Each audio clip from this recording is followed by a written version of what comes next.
Ladies and gentlemen, welcome back to Anything Goes. My name is ENI-THING and I'm back at work. Ladies and gentlemen, welcome back to Anything Goes. My name is ENI-THING and today I'm proud to be back at the Origin Gym. We've both got, cheers, love us, we've both got our protein shakes. Johnny Fisher, how you doing, my man? I'm good, my friend, how are you? I'm great to see you again. I believe I was here last September when I last interviewed you, or last August for the Fisher fight, and I came back, love us. And how have you been since then? It just feels like time just... Yeah, the time has flown, and I've seen you doing your thing, doing great things at the York Hall, mostly, really good stuff, and giving a good voice to some of the other boxers out there who aren't on the big platforms, but there's some great talent out there, and you've been doing a great job. God bless you, and I really appreciate that. And I always stay humble, but having words come from you, it means the world to me, and I appreciate you for that. Well, you definitely got better as well from the first time we spoke. You were improving loads, and yeah, me and Sonny are doing like some headbands. Sorry, lads, I didn't know you today. I just listening to my best of Babic boys. Are we going to do our Morris Fighting later? Morris Fight Dance. Yeah. You know, me and John's come up with something. It's called the Morris Fight Dance. Yeah. It's a bit like that Brazilian capoeira, but it's more English, anglicised. Yeah. What's your opinions on the Napoleonic battles, especially Waterloo in 1815? No comment. No comment. You don't know anything about it? Why do you think it was the Prussians were so slow to turn up? Yeah, I know. What's your big way to a battle? There's no really excuse, is there? I think what lost it for Napoleon, he waited for the ground to dry. Yeah. Scored by Alen, might be. Well, we should have gone back to the site of 1066, wouldn't we? How Gobbleton tried to go and run down the hill, keep the high ground. Sometimes you do Can't surrender that high ground. Yeah. In military conflict, you always have to maintain the high ground. And sometimes you've got to dig your grave behind the ramparts. And we never run from the enemy. Last we night, retreat walking. My compliments, sir. Bitter enders. Like the old Boers, yeah. They was bitter enders. Yeah. They fought to the bitter end. But yeah, any opinions on that? My opinion on my smoothie, thanks for the recommendation. Good man, darling. Milkshake. But I'm going to leave you two gentlemen to it. Well, mate, we'll do a nice dance later on. I need to finish listening to my Backstreet Boys. Alright, mate, see you in a bit.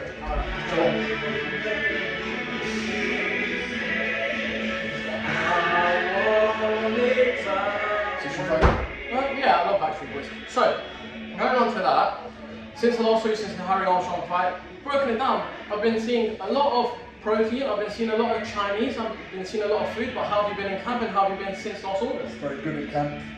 I had a little switch in my head, thinking the nutrition's got to go.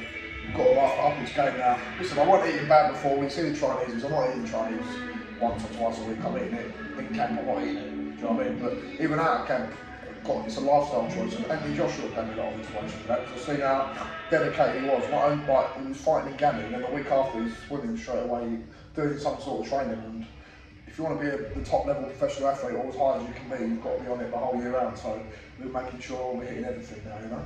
And did you go stateside for El's fight? Well, I was sparring with Hogovic in the same place actually, around that time, and then I got the call that we were going to be fighting the 6th of July, so I thought best to stay at home and train with the master Jimmy Tibbs, but Elle done great performance there, and I'm sure she's enjoying herself now, enjoying some, I've seen her eating loads of ice cream sundaes and stuff like that. Well done. And you'll be doing that very shortly. You're a big fan of ice cream sundaes?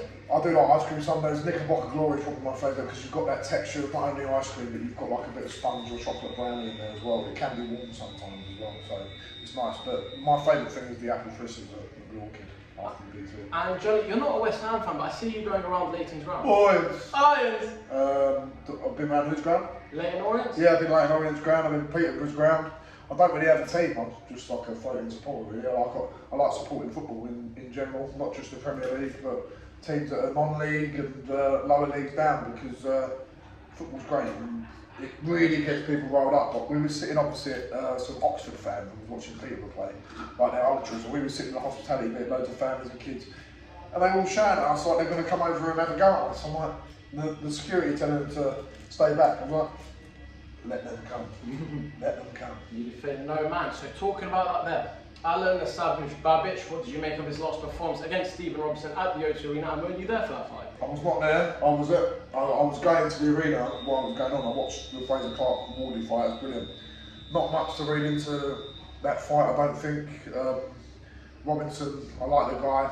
He's game, tough as they come, but wasn't really offering much in defence or fighting much back at all really. Anything that was coming back wasn't really substantial. So you know what you're going to get in Babic. High work rate, he's going to try and come and bring the fight, but you'll see the best of me in that situation because you're going to walk onto something eventually.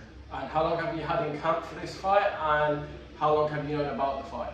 I really think I was in camp from when I was sparring Babic back in middle of April sort of time, maybe a little bit before that. And we didn't know about the Babic fight until 3-4 weeks ago. But we've been in solid training knowing that we're going to fight around this time, so plenty of time.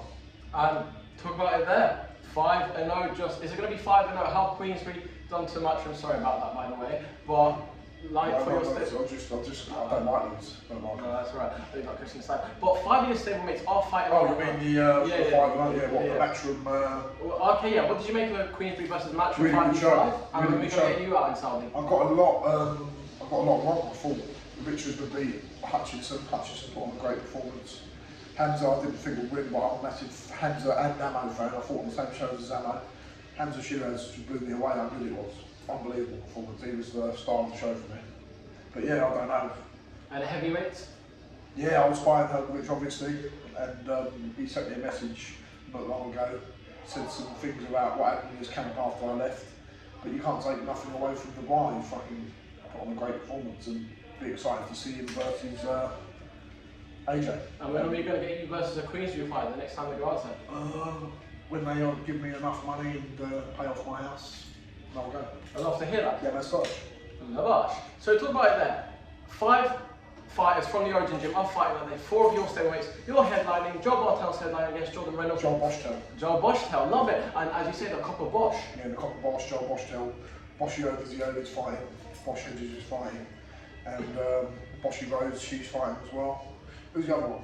Bosch James, he's fighting on the that bill as well. What Bosch do I get? You're anything Bosch. Anything Bosch. Love Anything that. Bosch's.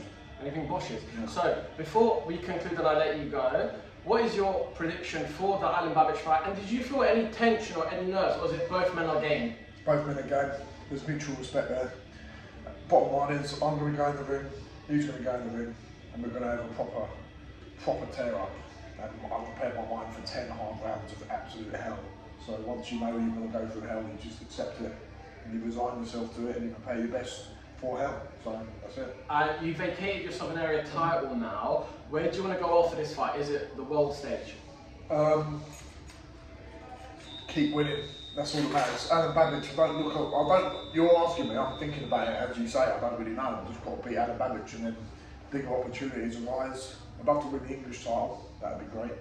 And go the traditional route, but whatever happens, I've got to be ready. Dacres versus Adelaide, who do you have winning that, and would you like to face a winner of I that? think Dacres, probably, a bit too cute, a bit too clever. And who knows, I do like the way Adelaide fights as well. He's got nice crisp punches and pleasing to watch, you know. But yeah, I'll fight both of them, both at the same time. Bash. Right. And then Joe Joyce versus Chisora on the O2 club. Like both of them, obviously Joe's my close friend. I'll be backing him all the way. But good fight. There'll be an all-action fight, I'm sure. So looking forward to that one. But I'm backing my good friend Joseph Joyce for the victory. And before I let you go, what is your final prediction for Alen the Savage Babic and the Copper Bosch? And do you have a round you're going to knock him out in, or is it a decision, or is it by any means necessary having your hand raised on By any means necessary, I've got to try and win. If I don't win, I'll shake his hand. But I'll be gutted. Victory is on my mind. Yeah, that's Bash. And just so I let you go, as the interview cut out last time we've done it, Yeah. please list the Chinese order and I can't wait. So my favourite is the B2. So you go into the Rock and you get all of the B2. So you start off with your mixed orders, you've got your sesame king prawn, you've got your crispy seaweed, you've got your spicy pork, you've got your chicken satay with peanut sauce over the top. Crackers in between, obviously. Then you move on to your crispy aromatic duck with your bacon pancakes and hoisin sauce. Then you move on to your mains, you've got your kung chicken, kung pao prawn, salt chili king prawn, special fried rice, egg fried rice, house special chow mein, beef chow mein, chicken chow mein, salt chili king prawn, salt pepper squid, beef Cantonese style, anything else you want to add, you might want to add a crispy seaweed again on there, and then you end up having your apple fritters or pineapple fritters, all homemade by Rufus Richard in the store, and then you can finish off with a coffee and some after eight bash. Are you sure you don't have any Spanish in you, because you speak very fast? Me gustaría en el boxeo porque listen to the something, pero no me gusta la música porque es algo I don't know Spanish, but I just remember saying from while I was there. And just to let you go, is it coming home in summer? It's coming home, mate. It's coming home. It could be England Croatia on the same day as Woo! Imagine that. Ooh, imagine that. Ladies and gentlemen, Johnny Fisher. It's coming home. Love washes. Thank you, my friend. God bless. Good man. Also, nearly hit your face. Take my nose. Oh. Oh, and I knocked over your Good man.